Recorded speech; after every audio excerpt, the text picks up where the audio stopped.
রাস্তা দিয়ে হাঁটার সময় হঠাৎ কোনো মেয়ের দিকে চোখ পড়ে এবং সে মেয়েকে ভালো লেগে যায়, তখন কি করণীয়?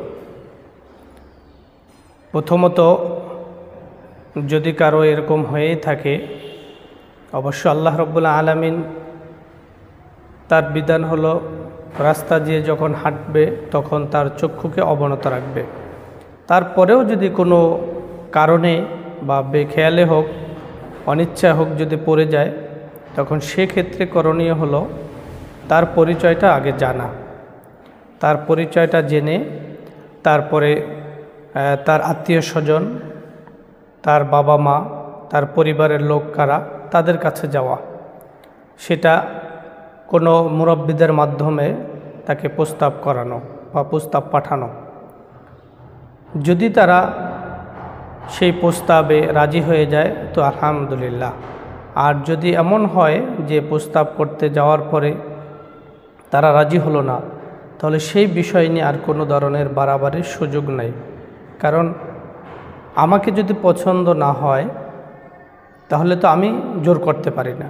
তেমনিভাবে যে কোনো ক্ষেত্রে সবাইকে সবার ভালো লাগতে হবে এরকম তো কোনো বিষয় নয়। তো এই জন্য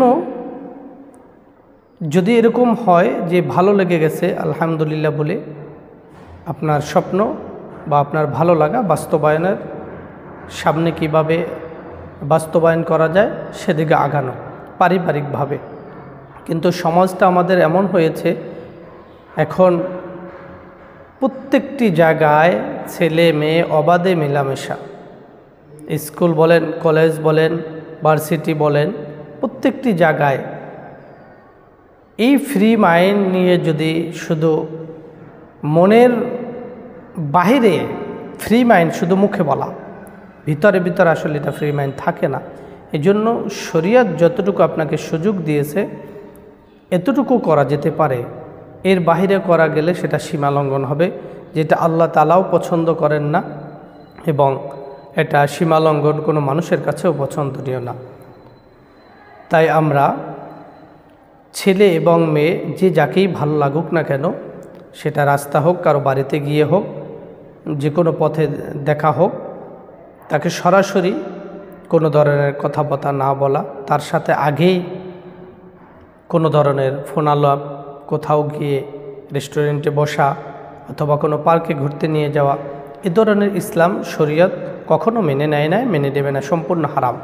তাই একান্ত যদি কারো কোনো মেয়েকে ভালো লেগেই থাকে তাহলে আপনার উচিত হবে পারিবারিকভাবে তাকে প্রস্তাব দিয়ে এরপরে যদি তারা উভয় পক্ষ রাজি থাকে তাহলে আল্লাহ তাআলা যেই বিধান দিয়েছেন বিবাহ বন্ধনে আবদ্ধ হয়ে তারপর নিজের জীবন সঙ্গী নিয়ে সামনে যতদিন হায়াত দেন আল্লাহ তাআলা, সে হায়াত পর্যন্ত যতটুকু আল্লাহ তাআলার বিধান আছে তার ভিতরে ঘণ্টি থেকে আরাম আয়েশ করা, খুশি করা, ফুর্তি করা।